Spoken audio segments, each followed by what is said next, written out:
तो चलिए बात करते हैं एक बहुत ही जरूरी टॉपिक पर, जो किसी भी कॉम्पिटिटिव एग्जाम के लिए जानना बेहद जरूरी है।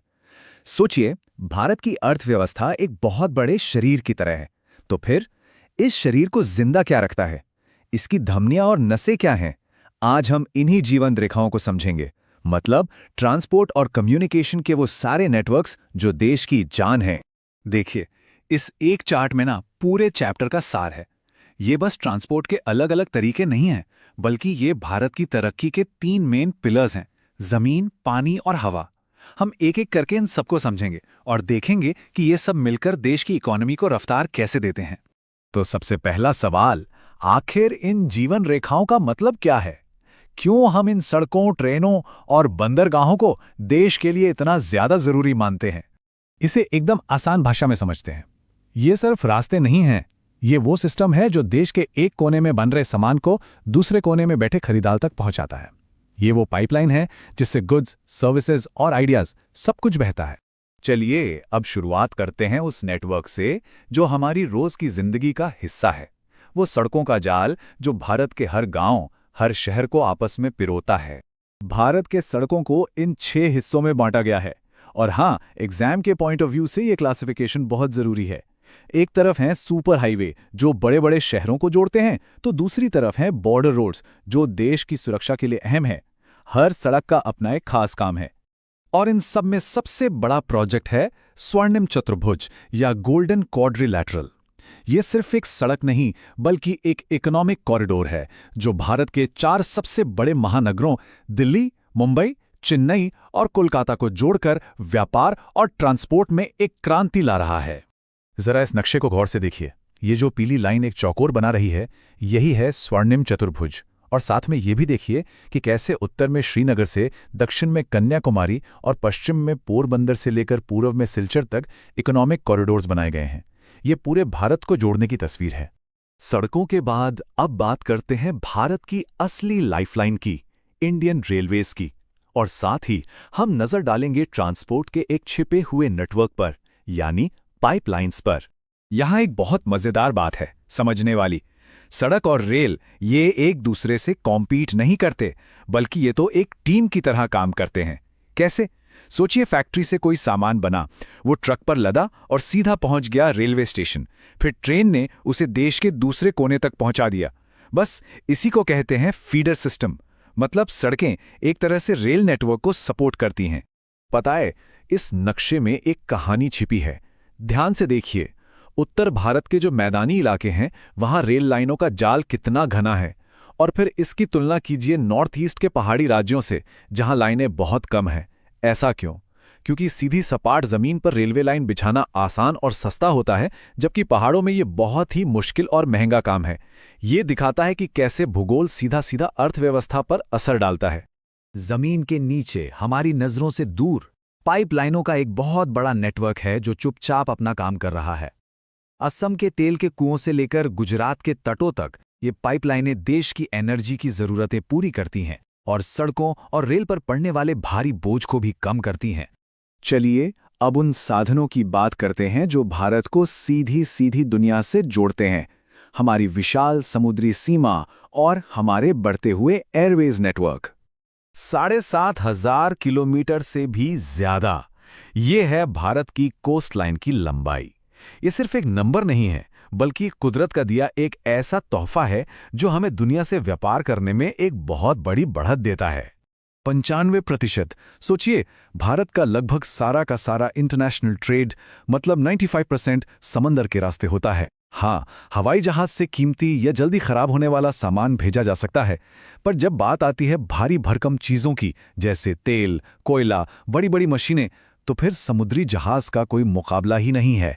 यही वजह है कि हमारे पोर्ट्स देश की इकोनॉमी के गेटवे हैं। यहाँ हमें ट्रांसपोर्ट के 2 बिल्कुल अलग चेहरे दिखते हैं। एक तरफ हैं समुद्री जहाज जो टनों सामान ढोते हैं, और दूसरी तरफ हैं हवाई जहाज जो स्पीड और दूर दराज के इलाकों तक कनेक्टिविटी पक्की करते हैं। दोनों ही अपनी अपनी जगह पर देश के लिए बहुत जरूरी हैं। और आखिर में इन सबको उन सर्विसेज से जोड़ते हैं जो इन्हीं फिजिकल लाइफलाइंस पर चलती हैं, यानी कम्युनिकेशन, इंटरनेशनल ट्रेड और टूरिज्म। कहते हैं कि किसी भी देश की आर्थिक सेहत का अंदाजा उसके इंटरनेशनल ट्रेड से लग जाता है। क्यों? क्योंकि अगर कोई देश बहुत सारा माल बाहर बेच रहा है, मतलब वहां प्रोडक्शन अच्छा है, और अगर वो बहुत कुछ खरीद रहा है तो उसका मतलब है कि लोगों की खरीदने की ताकत बढ़ रही है। इसलिए व्यापार इकोनॉमी का एक तरह से थर्मामीटर है। ये आंकड़े भारत की ट्रेड स्टोरी बताते हैं। देखिए, हम दुनिया को इंजीनियरिंग गुड्स और जेम्स एंड ज्वेलरी बेचते हैं, जो हमारे स्किल को दिखाता है। वहीं दूसरी तरफ हमारी सबसे बड़ी ज़रूरत है पेट्रोलियम प्रोडक्ट्स, जो हमारी एनर्जी की भूख को दर्शाता है। इसी इंपोर्ट एक्सपोर्ट का बैलेंस देश की इकोनॉमिक पॉलिसीज तय करता है। और हाँ, टूरिज्म को कैसे भूल सकते हैं? ये सिर्फ एक इंडस्ट्री नहीं है। जब विदेशी टूरिस्ट यहाँ आते हैं तो फॉरेन एक्सचेंज लाते हैं, लेकिन जब हम खुद अपने देश में घूमते हैं तो एक दूसरे के कल्चर को समझते हैं, जिससे नेशनल इंटीग्रेशन बढ़ता है। साथ ही इससे छोटे छोटे लोकल कारीगरों और दुकानदारों को भी रोजगार मिलता है। और ये सब हमें एक आखिरी सवाल पर लाकर छोड़ता है। आज के डिजिटल युग में जहां इंटरनेट सब कुछ जोड़ रहा है, इन फिजिकल नेटवर्क्स, सड़क, रेल, जहाज का भविष्य क्या होगा? भारत के विकास की अगली कहानी कौन लिखेगा? अच्छा, कभी ये सोचा है कि जो सुबह सुबह हम चाय पीते हैं, उसकी पत्ती असम के बागानों से हमारी मेज तक पहुंचती कैसे है? या ये जो फोन हमारे हाथ में है, वो दुनिया के किसी दूसरे कोने से यहां तक आया कैसे है? तो आज हम भारत की अर्थव्यवस्था की उन्हीं अदृश्य जीवन रेखाओं को समझने की कोशिश करेंगे, जो इन सब चीजों को मुमकिन बनाती हैं। तो सवाल उठता है कि किसी देश की धड़कन आखिर होती क्या है? देखिए, ये कोई फिलॉसफी की बात नहीं है। इसका जवाब तो हमारे चारों ओर हर पल एक लगातार चलती हुई गति में मौजूद है। बिल्कुल एक जीते जागते शरीर की तरह। किसी भी देश की अर्थव्यवस्था नसों और धमनियों के एक बहुत बड़े नेटवर्क पर ही तो टिकी होती है। यही वो जीवन रेखाएं हैं जो सामान, लोग और यहाँ तक कि हमारे विचारों को भी देश के कोने कोने तक पहुंचाती हैं और अर्थव्यवस्था को आप कह सकते हैं जिंदा और धड़कता हुआ रखती हैं।